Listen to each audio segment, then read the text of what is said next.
సుమన్ టీవీలో మీ business promotions కోసం ఈ కింది నెంబర్ను సంప్రదించగలరు.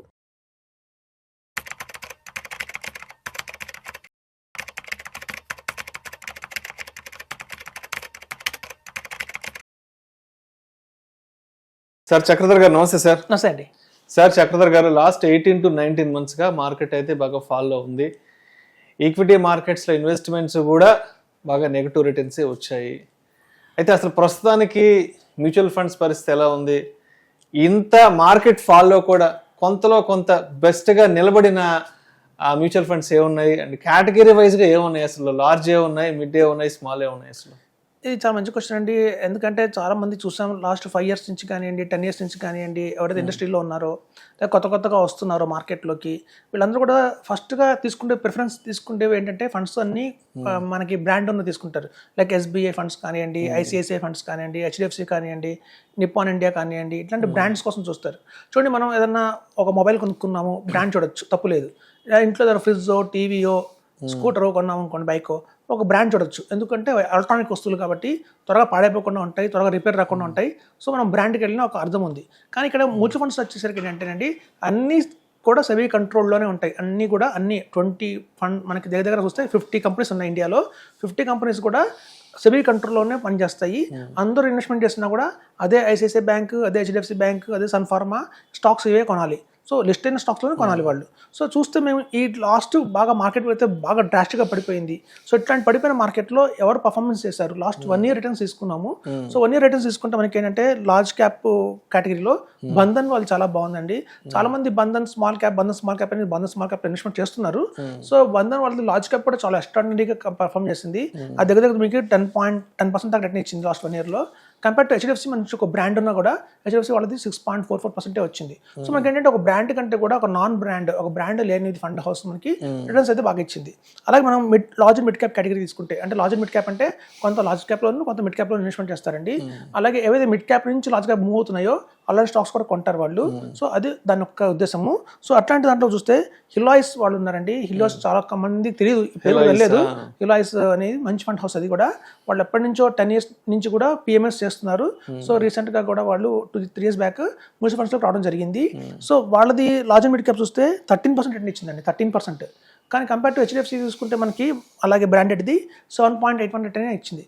అంటే ఒక 5% దాకా ఎక్స్ట్రా రిటర్న్ ఇచ్చింది మనకి హిలాయిస్. అలాగే మల్టీ క్యాప్ తీసుకుందామండి. మల్టీ క్యాప్లో చూస్తే మెరా అసెట్ వాళ్ళు చాలా బాగా పర్ఫార్మ్ చేశారు. 10.45% రిటర్న్ ఇచ్చారు మనకి. అదే కంపేర్ టు మనం ఒక బ్రాండెడ్ తీసుకున్నాం SBI, వాళ్ళు 3.14 ఇచ్చారు. సో ఎప్పుడు చూడండి, మనం అలా అని నేను బ్రాండెడ్కి వెళ్ళొద్దని చెప్పట్లేదు. మీకున్న 5 ఫండ్స్లో 6 ఫండ్స్లో కూడా కొన్ని బ్రాండ్కి వెళ్ళండి, కొన్ని బ్రాండ్ లేకుండా టాలెంట్ చూడండి. ఇక్కడ టాలెంట్ ఇస్ మోస్ట్ ఇంపార్టెంట్ అంటాను. సో మనం ఎవరైతే ఫండ్ మేనేజర్స్ వాళ్ళు స్ట్రాంగ్గా ఉన్నారు, స్ట్రాంగ్గా అట్లాంటి మార్కెట్ కండిషన్స్లో కూడా వాళ్ళు రిటర్న్స్ జనరేట్ చేస్తున్నారు అనేది మోస్ట్ ఇంపార్టెంట్. సో కొంతమేరకు మీరు ఒక 3-4 ఫండ్స్ ఏవైతే తీసుకుంటారో బ్రాండ్ నుంచి, అలాగే బ్రాండ్ లేని కొత్తగా వస్తున్న వాటి మీద కూడా కొంచెం ఇన్వెస్ట్మెంట్ చేస్తే మీకు ఆ బ్యాలెన్స్ అవుతుంది. మా దగ్గరికి వచ్చిన పోర్ట్ఫోలియోస్ మేము రివ్యూ చేస్తాము. ఉంటే మొత్తం HDFC ఫండ్సే ఉంటాయి, లేదా మొత్తం SBI ఫండ్సే ఉంటాయి, లేదా మొత్తం ICICI ఫండ్సే ఉంటాయి. మిగతా ఫండ్స్ ఏవి ఉండవు. సో అట్లా ఒకే కంపెనీలో స్మాల్ క్యాప్ అంటారు, ఒకే కంపెనీలో సంబంధించిన మిడ్ క్యాప్ అంటారు, ఒకే కంపెనీకి సంబంధించిన లార్జ్ మిడ్ క్యాప్ అంటారు, థీమాటిక్ ఫండ్ కొంటారు. ఎక్కువ ఒకటే ఫండ్ హౌస్ మీద కాన్సన్ట్రేషన్ చేస్తారు. అలా చేయకుండా స్ప్లిట్ చేసిన వాళ్ళందరికీ కూడా రిటర్న్స్ అయితే బాగా వస్తాయి. కొన్ని లార్జ్ క్యాప్ ఫండ్ హౌస్ ఏవైతే ఉంటాయో, అంటే ఎప్పటి నుంచో 20 years నుంచి మార్కెట్లో ఉన్నాయి, వాళ్ళ దగ్గర వాల్యూమ్స్ కూడా చాలా ఎక్కువైపోయినాయి. చూడండి, వాల్యూమ్స్ పెద్దగా అవుతున్న కొద్ది కూడా రిటర్న్స్ అనేవి తగ్గుతుంటాయి అన్నమాట. సో ఆల్రెడీ కొన్ని ఫండ్ హౌసెస్లో అయితే మీకు చూస్తే ఫండ్స్లో మీకు 70,000 crores 50,000 crores కూడా దాటిపోయినాయి.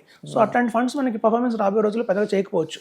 సో కొత్తగా వస్తున్న ఫండ్ హౌసెస్ ఏంటంటే వాళ్ళకి అందులో ఉన్న ఎక్స్పీరియన్స్ ఫండ్ మేనేజర్లు ఇందులోకి వస్తారు. కొత్తగా అనుకుంటున్నాం కానివ్వండి, ఫండ్ హౌసెస్ ఏవైతే ఉన్నాయో, అబాకస్ కానివ్వండి, కొత్తగా వచ్చింది అబాకస్ ఫ్లెక్సీ క్యాప్, అందులో ఫండ్ మేనేజర్లు అందరూ కూడా SBI నుంచి, నిప్పాన్ నుంచి, వీటి నుంచి వచ్చిన వాళ్ళే.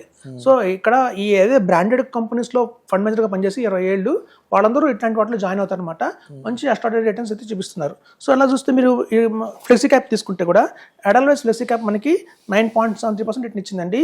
కానీ మనందరికీ తెలుసు పారాక్పెరిక్ ఫ్లెక్సీ క్యాప్, ఒక ఫ్లెక్సీ క్యాప్ అనగానే ఇండియాలో పారాపెరిక్ వాళ్ళు మంచి స్టాంప్ వేశారు. వాళ్ళది మనకి 6.27% రిటర్న్ ఇచ్చింది. అలాగే ఈవెన్ స్మాల్ క్యాప్ కేటగిరీలో చూస్తే ట్రస్ట్ స్మాల్ క్యాప్ అంటే ఎవరి పేరు కూడా వినుండరు, ట్రస్ట్ కంపెనీ వచ్చింది. అది కూడా చాలా బాగా రాణిస్తుంది వాళ్ళ రేపు. వాళ్ళ స్మాల్ క్యాప్ మనకి ఎక్సలెంట్గా 10% రిటర్న్ ఇచ్చింది, వేరాస్ ఎస్బీఐ స్మాల్ క్యాప్ అయితే 0.64% ఇచ్చింది. సో చూస్తే మనం బ్రాండ్స్ కంటే కూడా ఈ నాన్ బ్రాండెడ్ కంపెనీస్ ఏవైతే ఉన్నాయో, కొత్తగా వస్తున్న కంపెనీస్ ఏవైతే ఉన్నాయో అవి చాలా పర్ఫార్మ్ చేస్తున్నాయి. ఈ ట్రస్ట్ వాళ్ళదే ఈ మంత్ ఎండింగ్లో ఎన్ఎఫ్ఓ వస్తుందండి, మిడ్ క్యాప్ ఎన్ఎఫ్ఓ, అందులో కూడా బాగా ఇన్వెస్ట్మెంట్ చేయొచ్చు. సో మీరు కేవలం బ్రాండెడ్ మీదే కాకుండా ఇట్లాంటి కొత్త కంపెనీస్ని కూడా ఒక 2-3 పెట్టుకుంటే మీ పోర్ట్ఫోలియోలో రిటర్న్స్ అనేవి అమాంతం పెరగడానికి అవకాశం ఉంది, స్టేబిలిటీ కూడా వస్తుంది. సో మార్కెట్ పడిన టైంలో కొంతమంది రాణిస్తారు, మార్కెట్ పెరిగే టైంలో కొంతమంది రాణిస్తారు. సో మన దగ్గర పోర్ట్ఫోలియోలో అన్ని రకాల కంపెనీస్ ఉండాలి, కేవలం ఒక ఫండ్ హౌస్ మీదే కాన్సన్ట్రేషన్ చేయకుండా స్ప్లిట్ చేసుకుంటే బాగుంటుందని చెప్తున్నానండి. సో లాస్ట్ 1 year చూస్తే బ్రాండెడ్ కంపెనీస్ కంటే కూడా కొత్తగా వచ్చిన వాళ్ళే చాలా బాగా రాణించారు. సో అయితే చక్రధర్ గారు, ఇప్పుడు లాస్ట్ 18 to 19 monthsగా మార్కెట్లలో బాగా ఈ బ్లడ్ బాత్లు, క్రాష్లు అంతా బేరిష్ మార్కెట్ అయితే లాస్ట్ 18 to 19 monthsగా చూస్తున్నాం. ఇప్పుడు కొత్తగా మ్యూచువల్ ఫండ్ ఇన్వెస్ట్మెంట్స్, ఇలాంటి ఇన్వెస్ట్మెంట్స్లోకి రావాలి అనుకుంటున్న వాళ్ళు ఏం ఆలోచిస్తున్నారంటే, మార్కెట్లలో బాగా ఫాల్ ఉంది కదా, మార్కెట్లు బ్లడ్ బాత్లో ఉన్నాయి కదా, సో ఇప్పుడు మ్యూచువల్ ఫండ్ ఇన్వెస్ట్మెంట్లోకి ఎంటర్ అవ్వడానికి ఇది సరైన సమయమా కాదా, మార్కెట్లో ఆల్ టైమ్ హైలో ఉంటే ఎంటర్ అయితే మంచిదంటారా, లేదంటే మంచి డిస్కౌంట్లో ఉన్నప్పుడు ఎంటర్ అయితే మంచిదంటారని చాలామంది డౌట్లో ఉన్నారు. కాబట్టి so especially mutual fund investors అనేవాళ్ళు మార్కెట్లోకి ఎంట్రీ తీసుకోవడానికి is it right time or not? ఇది చాలా మంచి రైట్ టైం అండి, ఎందుకంటే మేము ఈ ఫీల్డ్లో గత 20 years నుంచి ఉన్నాము. ప్రతి ఒక్క ఫాల్ తర్వాత మళ్ళీ అప్ అయితే వస్తుంది గ్యారంటీగా. సో మాకున్న అవగాహన ప్రకారం, మేము చూస్తున్న ఈ మార్కెట్ పల్స్ ప్రకారం ఏంటంటే, లాస్ట్ 1 year నుంచి కూడా చాలా మంది కమోడిటీస్ మీద మొగ్గు చూపిస్తున్నారండి. లైక్ గోల్డ్ అండ్ సిల్వర్ అమాంతం బాగా పెరిగిపోయింది. చాలా మంది మ్యూచువల్ ఫండ్స్ ని వదిలేసి మ్యూచువల్ ఫండ్స్ లో ఉన్న అమౌంట్ ని లాస్ట్ లో బుక్ చేసి మరి అటు గోల్డ్ కి వాటికి షిఫ్ట్ అయ్యారు.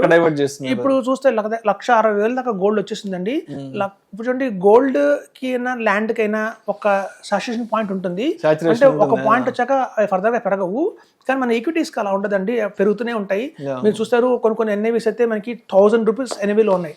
అంటే గతంలో 10 రూపీస్ లో స్టార్ట్ అయిన ఎన్ఏవీ, అది 10 రూపీస్ లో స్టార్ట్ అయిన ఎన్ఏవీ 11 రూపీస్, 12 రూపీస్, అలా 100 దాటిపోయి 1000s కూడా వచ్చిన ఎన్ఏవీస్ కూడా కొన్ని ఫండ్ హౌసెస్ ఉన్నాయి ఇంట్లో. సో మనకి ఏంటంటే సాచురేషన్ పాయింట్ అనేది ఉండదండి ఫండ్స్ లో. లాంగ్ టర్మ్ ఆలోచించే వాళ్ళందరూ కూడా మ్యూచువల్ ఫండ్సే కరెక్ట్. సో మ్యూచువల్ ఫండ్స్లో అయితే మనం కనుక తీసుకునే ఫండ్స్ని బట్టి ఉంటుందండి. చాలా మంది ఏంటంటే వేగ్గా తీసుకుంటారు ఫండ్స్ని, ఎవరో ఫ్రెండ్ చెప్పాడనో అలా తీసుకుంటాము. అలా కాకుండా క్వాలిటీ కనుక తీసుకుంటే, రీసెర్చ్ చేసి తీసుకుంటే బాగా అయితే రిటర్న్స్ బాగానే వస్తాయి. మీకు ఒక మంచి ఎగ్జాంపుల్ చెప్తాను. రీసెంట్గా నా ఆఫీస్కి ఒక అతను వచ్చాడు, 30 years ఉంటాయి. సో అతను వచ్చి, సార్ మేము చాలా ఫండ్స్లో ఇన్వెస్ట్మెంట్ చేశాను, మాకు అసలు ఎక్స్పర్ట్స్ అడ్వైజ్ కూడా అక్కర్లేదు, మేమే సొంతంగా గ్రో యాప్లో వాటిలో కొనేసుకోవచ్చు కదా, మీకు డిఫరెన్స్ ఏంటి మేజర్గా అని అడిగాడు నన్ను. సో అతనికి 35 years ఉన్నాయి. నేను క్వశ్చన్ అడిగాను, మీరు బ్రష్ చేసుకుంటారు కదండి, రోజు 2 సార్లు చేసుకుంటారా, ఒకసారి చేసుకుంటారా అని అడిగాను. నేను డెంటిస్ట్ కాదు, జనరల్గా డెంటల్ హాస్పిటల్ డెంటల్ డాక్టర్ అడగాలి ఈ క్వశ్చన్, కానీ క్యాజువల్గా అడిగాను. అంటే నేను 2 times చేసుకుంటాను సార్ అన్నాడు. అంటే మీరు 35 years వచ్చాయి, ఫస్ట్ 5 years తీసేద్దాం, పేరెంట్స్ సపోర్ట్ చేస్తారు అంటే, నెక్స్ట్ 30 years అతను దగ్గర బ్రష్ చేస్తున్నారు, రోజు 2 times, అంటే 60 సంవత్సరాల నుంచి బ్రష్ చేస్తున్నారు. చూస్తే 20,000 సార్లు బ్రష్ చేసి ఉంటాం. అయితే మీరు జనరల్గా కోల్గేట్ పేస్ట్ వాడతాం అందరం. సో మీరు కోల్గేట్ పేస్ట్ వాడతారు కదా, అందులో ఎన్ని వేరియంట్స్ ఉన్నాయని చెప్పండి అన్నాను. అంటే కోల్గేట్ సాల్ట్ అని, కోల్గేట్ చార్కోల్ అని, కోల్గేట్ యాక్టివ్ అని, కోల్గేట్ 360 ఉంటాయి కదా. క్యాజువల్గా అడిగాను, ఎన్ని సంవత్సరాల నుంచి బ్రష్ చేస్తున్నారు కదా చెప్పండి అంటే, ఆయన 1 గంట ఆలోచించి ఒక 10 ఉంటాయి సార్ అన్నారు. కాదండి, 30 ఉన్నాయి వరల్డ్ వైడ్ గా, కోల్గేట్ లోనే 30 వేరియంట్స్ ఉన్నాయి. ఇది ఎందుకు తెలుస్తుంది మనకి అంటే, రీసెర్చ్ చేసిన తెలుస్తుంది. రీసెర్చ్ చేయకుండా మనం బ్లైండ్గా వెళ్తే మనకి 10-15 వేగ్గా చెప్తాం. సో చాలా మంది ఇన్వెస్టర్స్ కూడా ఎన్ని మ్యూచువల్ ఫండ్ కంపెనీస్ ఉన్నాయో వాళ్ళకి తెలియదు, ఎన్ని మ్యూచువల్ ఫండ్ కంపెనీస్ ఎన్ని రకాల ఫండ్స్ ఆఫర్ చేస్తున్నాయో కూడా తెలియదు. మేమేంటంటే వాళ్ళు బ్లైండ్గా ఇచ్చేయం, మేము రీసెర్చ్ చేస్తాం, ఒక్కొక్క ఫండ్ హౌస్ మీద రీసెర్చ్ చేస్తాము, వాళ్ళ దగ్గర ఉన్న ఒక్కొక్క ఫండ్ మీద రీసెర్చ్ చేస్తాము. ఇది అంతా రీసెర్చ్ చేసిన తర్వాత మేము సెలెక్ట్ చేస్తాం ఇది బెస్ట్ అని చెప్పి. సో కాబట్టి ఎప్పుడైతే మనం కనుక అలా బెస్ట్గా తీసుకుంటాము, రీసెర్చ్ చేసి తీసుకుంటామో, అలాంటి ఫండ్స్ అన్ని కూడా రిటర్న్స్ మనకు బాగా వస్తాయండి. మనం ఏదో వేగ్గా చేస్తే మాత్రం బ్రష్ చేసినట్టుగా రిటర్న్స్ అయితే రావు. చాలామంది పారిపోయారు. మనకు లాస్ట్ 5 years నుంచి కూడా బుల్ రన్ చూసి ఎవరైతే వచ్చారో మార్కెట్లోకి, ఫాల్ చూడగానే చాలా మంది స్టాప్ చేశాను. ఎస్ఐపీలు, ఎస్ఐపీ నుంచి నమ్మకం పోయి, వాళ్ళందరి కాన్ఫిడెన్స్ పోయి, సో వెళ్ళిపోయారు, ఎగ్జిట్ కూడా అయినాయి. ఎన్ని వచ్చాయో మళ్ళీ అన్ని ఎగ్జిట్ కూడా అయినాయి. కోవిడ్ బ్యాచ్ అంతా ఆల్మోస్ట్ చాలా మంది పరారు. ఇలా ఎందుకు జరుగుతుంది అంటే, వాళ్ళకి అంత ప్రాపర్గా అవగాహన లేక, సబ్జెక్ట్ మీద కమాండ్ లేక, అక్కడ కూడా విని మనం ఇన్వెస్ట్మెంట్ చేస్తే మాత్రం అలాంటి అవుట్ ఆఫ్ 20 రెడ్ కలర్లోనే 17 ఉంటాయండి, 2-3 గ్రీన్ కలర్లో ఉంటాయి. సో కాబట్టి వాళ్ళ పోర్ట్ఫోలియో చూస్తే, ఫండ్ రిటర్న్స్ చూస్తే, సో అందుకని గోల్డ్ బాగుంది కదా అని చెప్పి గోల్డ్కి జంప్ చేసి, మళ్ళీ ఈక్విటీ బాగుంది కదా అని చెప్పి మళ్ళీ ఈక్విటీకి జంప్ చేస్తుంటే టైం అంతా వేస్ట్ అవుతుందండి. కాంపౌండ్ ఇంట్రెస్ట్ మెయిన్గా వచ్చేదే టైం మీద. సో మనం అంతకాలం టైం ఇస్తామో మార్కెట్లో అంతకాలం మనకు ఎక్కువ రిటర్న్స్ ఇచ్చే అవకాశం ఉంది. మనం అట్లా జంపులు చేసుకుంటూ వెళ్తే రిటర్న్స్ అయితే రావని చెప్తున్నానండి. సో ఫైనల్గా అదండి, లాస్ట్ 1 yearలో చూస్తే బ్రాండెడ్ కంటే కూడా నాన్ బ్రాండెడ్ కంపెనీస్ పర్ఫార్మ్ చేస్తున్నాయి. మంచి ఫండ్స్ కనుక సెలెక్ట్ చేసుకుని లాంగ్ టర్మ్ హోల్డ్ చేస్తే మాత్రం రిటర్న్స్ గ్యారెంటీగా వస్తాయి. Right sir. Thank you so much Chakravarthi garu. Thanks అండి.